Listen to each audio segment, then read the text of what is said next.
Assalomu alaykum aziz muxlis. Yevropa Rossiya gazidan butunlay voz kechmoqchi.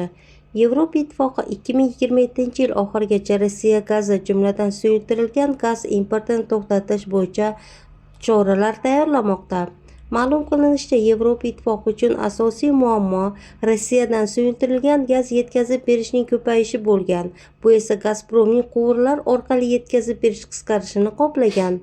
Joriy yilning iyun oyida komissiya yangi bitimlar va sport shartnomalarini taqiqlashni taklif etdi. Ular 2027-yilgacha bekor qilinishi kerak, deyiladi xabarda.